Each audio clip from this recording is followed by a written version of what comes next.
Hello বন্ধুরা, good morning. এখন বলবো না, এখন হচ্ছে মানে এখনও ভোর হয়নি, এখন প্রায় বাজে 4:30। তো দেখো এই যে রেডি হয়ে নিয়েছি। হ্যাঁ, আর এই দেখো আমার ছেলে, আসো। আর এই যে আমার কিপটে বর আসছে। আমরা কোথায় যাচ্ছি বলো তো? চলো তোমাদের বলছি কোথায় যাচ্ছি, সবটাই বলবো, চলো দেখতে থাকো। এখন সময় নেই, এখন ট্রেন ধরতে হবে। চলো তোমাদের আস্তে আস্তে বলছি তোমাদের, চলো হ্যাঁ দেখতে থাকো। আর আজকে ব্লগটা খুব ভালো হতে চলেছে, একটু স্কিপ করো না।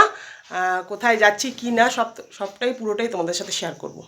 চলো এই দেখো আবার দেখাচ্ছি, চলো এই যে আমাদের লাগেজ তোমাদের দেখাচ্ছি।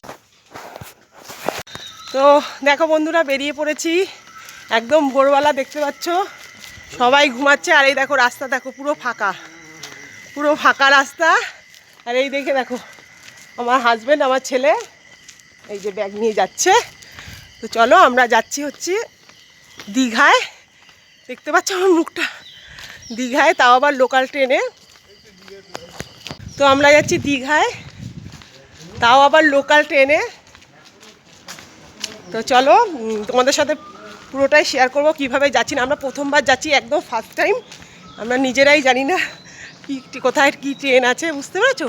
এর আগে গেছিলাম কিন্তু গাড়িতে গেছিলাম, আর এই ফার্স্ট টাইম যাচ্ছি ট্রেনে, তাও আবার লোকাল ট্রেনে। কেন বলো তো, আমরা এক্সপ্রেসের সিট পাইনি। আর আমার এই কিপটে বটা খুব খুশি হয়েছে, টাকা বেঁচে গেছে অনেক। লোকাল ট্রেনে ভাড়া বেশি না। চলো আমরা এখন টিকিট কাটবো, তো তোমাদের বলছি ক টাকা ভাড়া নিল না নিল। চলো, তো এই দেখো রাস্তা পুরো ফাঁকা, এই দেখো এবার দেখতে পাচ্ছ। তো দেখো ফ্রেন্ডস, এখন আমার হাজব্যান্ড লাইন দিয়েছে, এই দেখো, আর ওই যে আমার ছেলে। হ্যাঁ, তো এখন অনেকটাই ভোর, তো দেখো বেশি লাইন পড়েনি টিকিট কাউন্টারে।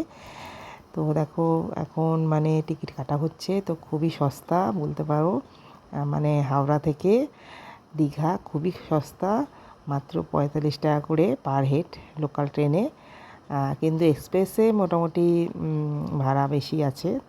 তো দেখো আমরা হাওড়া স্টেশনে পৌঁছে গেছি। আমাদের বাড়ি থেকে হাওড়া খুব একটা দূর না, ঠিক আছে, একটা ট্রেনেই পৌঁছে গেছি, মোটামুটি 4-5টা স্টেশন। আর এইখানে দেখো, এখান থেকে এখন আমরা হলদিয়া লোকালটা ধরলাম, যেটা ঠিক 5:30 থেকে 5:45টার মধ্যে তোমাদের ধরতে হবে। নাহলে কিন্তু তোমরা দীঘা যাওয়ার যে ট্রেনটা, পাঁশকুড়া লোকালটা, যেটা সাঁতরাগাছি থেকে ছাড়ে ঠিক 7:10-এ, সেটা তোমরা কিন্তু ধরতে পারবে না, ঠিক আছে। এই ট্রেনটা অনেকটাই টাইম নেয় আর কি, ধীরে ধীরে যায়।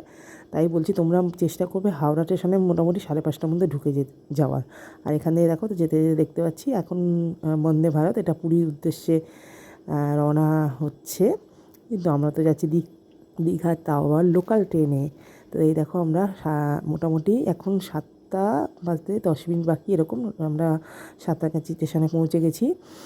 তোমাদের বারবার বলছি তোমরা টাইমটা ঠিক মেনটেন করবে, নাহলে কিন্তু তোমরা ধরতে পারবে না এই ট্রেনটা। আর এই দেখো আমরা এই ট্রেনটা পেয়ে গেছি, পাঁশকুড়া লোকাল, যেটা প্রথমে লেখা থাকবে যে মেছেদা অবধি যাবে, কিন্তু তোমরা ভয় পাবে না। মেছেদায় গিয়েই এটা বোর্ডটা চেঞ্জ করবে, বলবে দীঘা লেখা থাকবে। এই একটা ট্রেনে তোমরা সাঁতরাগাছি থেকে টানা তোমরা দীঘায় যেতে পারবে। আর এত ফাঁকা, দেখো একদম বসে বসে যেতে পারবে, খুব একটা ভিড় আমি দেখলাম না। মোটামুটি মেছেদা আসলে একটু ভিড় হবে, কিন্তু তোমরা তো আগে থেকেই সিট পেয়ে যাবে। আমরা যেমন পেয়ে গেছি, আমরা ভোরবেলায় এসেছি।